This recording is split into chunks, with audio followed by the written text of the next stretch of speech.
नमस्कार, मैं हूं अंकुर और आप देख रहे हैं सत्यहिंदी.com। सत्य हिंदी का एंड्रॉइड ऐप डाउनलोड करने के लिए डिस्क्रिप्शन में जाइए, वहां पे एक लिंक दिया गया है, वहां से आप डाउनलोड कर सकते हैं।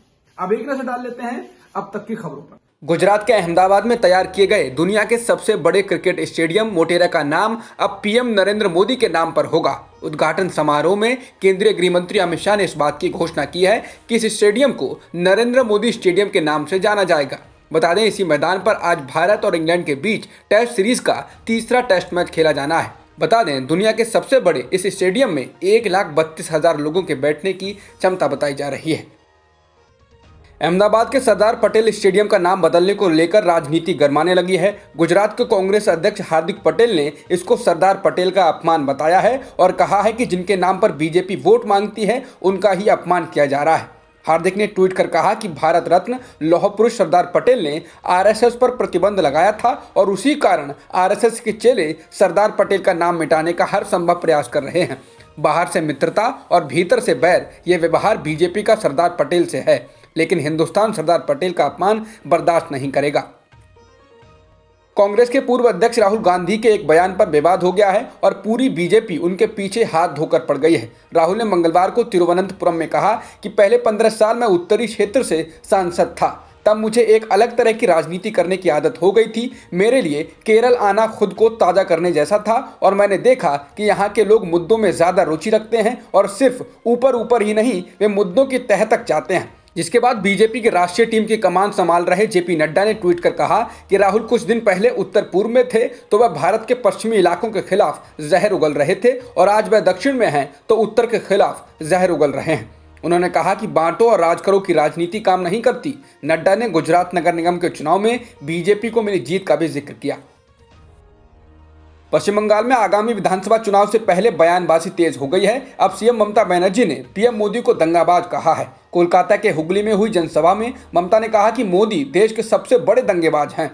ममता ने यह भी कहा कि मोदी का समय अमेरिका के पूर्व राष्ट्रपति डोनाल्ड ट्रंप से भी बुरा आएगा, जो उनका इंतजार कर रहा है। बता दें, बीजेपी भी लगातार टीएमसी और सीएम ममता बनर्जी पर हमलावर है। पुडुचेरी में कांग्रेस की सरकार गिराए जाने के बाद शिवसेना ने अपने मुखपत्र सामना में बीजेपी पर निशाना साधा ही है, साथ ही महाराष्ट्र सरकार में सहयोगी कांग्रेस को भी निशाने पर लिया है। शिवसेना ने सामना में लिखा है कि पुडुचेरी की सरकार गिराने के बाद महाराष्ट्र में भी ऐसा करने की बातें हो रही हैं, लेकिन जैसे दिल्ली बहुत दूर है वैसे ही महाराष्ट्र भी बहुत दूर है। मध्य प्रदेश और पुडुचेरी में कांग्रेस थी, महाराष्ट्र में शिवसेना है, इसलिए कोई अनावश्यक उठापटक के चक्कर में न पड़े। पुडुचेरी में सरकार गिराने के लिए जो खटपट और भागदौड़ की गई वो सारा प्रयोग महाराष्ट्र में किया जा चुका है।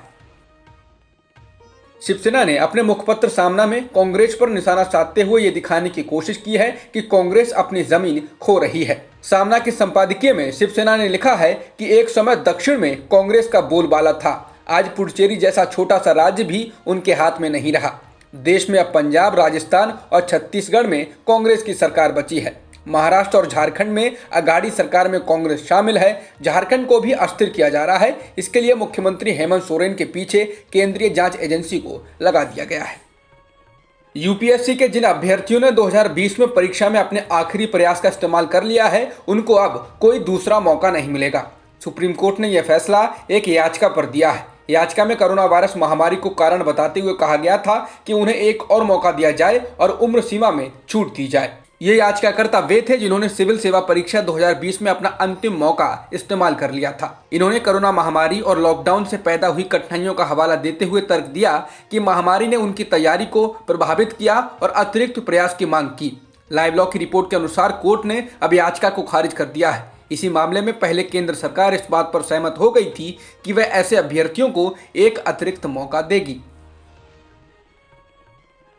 कोरोनिल पर भ्रामक दावों को लेकर घिरे बाबा रामदेव और पतंजलि की ओर से अब पतंजलि आयुर्वेद के मैनेजिंग डायरेक्टर आचार्य बालकृष्ण ने प्रेस रिलीज जारी किया है। प्रेस रिलीज में कहा गया है कि Patanjali research foundation trust Coronil पर जारी इंडियन मेडिकल एसोसिएशन की प्रेस रिलीज से हैरान है। इतने अच्छे खासे डॉक्टर भी साइंटिफिक रिसर्च के कॉन्सेप्ट को नहीं समझ पा रहे, ये बहुत निराशाजनक है। उन्होंने कहा कि कोरोनिल एक एविडेंस बेस्ड दवाई है और प्री क्लिनिकल और क्लिनिकल एक्सपर्टीज का साइंटिफिकली वैलिडेटेड रिसर्च एविडेंस एकीकृत है।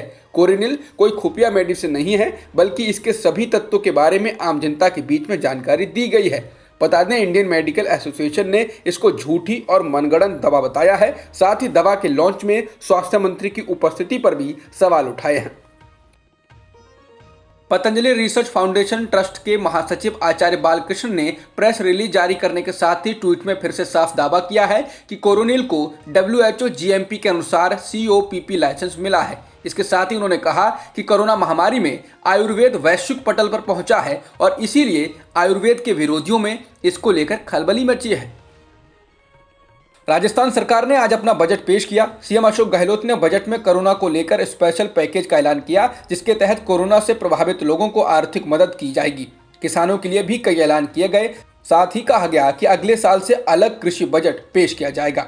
अगले 3 वर्षों में 1000 किसान सेवा केंद्रों को बनाया जाएगा। राज्य में खेती के लिए बिजली देने के लिए अलग से बिजली वितरण कंपनी बनाई जाएगी। रोजगार के लिए 50,000 रुपए तक का ब्याज मुक्त लोन देने की भी बात कही गई है।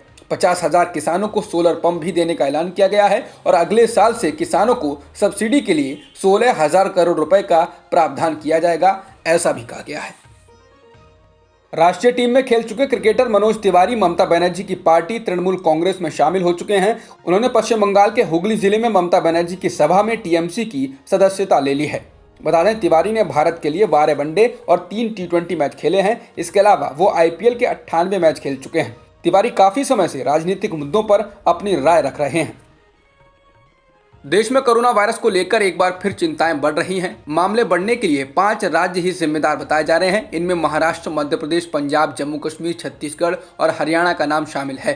पिछले सप्ताह में महाराष्ट्र में कोरोना के नए मामलों में 81% की वृद्धि दर्ज की गई है। मध्य प्रदेश में 43%, पंजाब में 31%, जम्मू कश्मीर में 22%, छत्तीसगढ़ में 13% और हरियाणा में 11% वृद्धि दर्ज की गई है। इसके अलावा चंडीगढ़ में कोरोना के मामलों में 43% की वृद्धि देखी गई है। कोरोना संक्रमण के बढ़ते मामलों के बीच महाराष्ट्र सरकार को कुछ शहरों में लॉकडाउन और कई जगहों पर नाइट कर्फ्यू जैसे सख्त फैसले लेने पड़े हैं। 5 राज्यों से दिल्ली आने वाले लोगों को कोरोना निगेटिव रिपोर्ट लेकर आना होगा।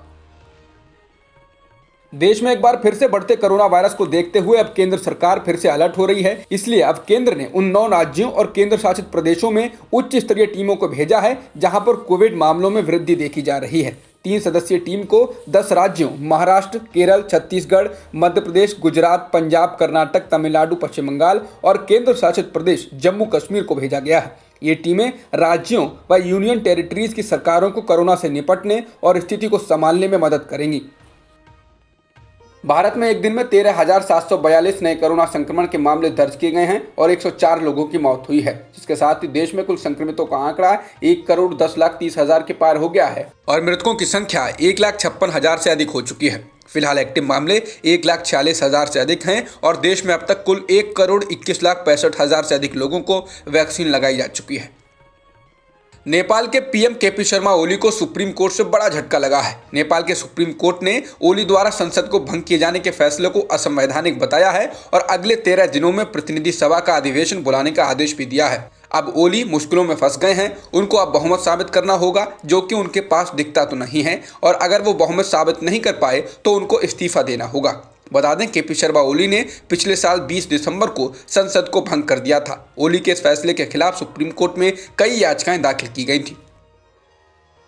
भारत और इंग्लैंड के बीच अहमदाबाद के नरेंद्र मोदी स्टेडियम में खेले जा रहे मैच में टॉस जीतकर पहले बल्लेबाजी करने उतरी इंग्लैंड की टीम की पारी लड़खड़ा गई है। उसने अपने 6 विकेट बहुत ही सस्ते में खो दिए हैं। भारतीय स्पिनर्स के सामने एक बार फिर इंग्लैंड के बल्लेबाज धराशायी हो रहे हैं और 100 रन से पहले ही आधी से अधिक टीम बिखर चुकी है। बता दें, 4 मैचों की सीरीज का यह तीसरा मैच है। यह मैच डे नाइट है, जो पिंक गेंद से खेला जा रहा है।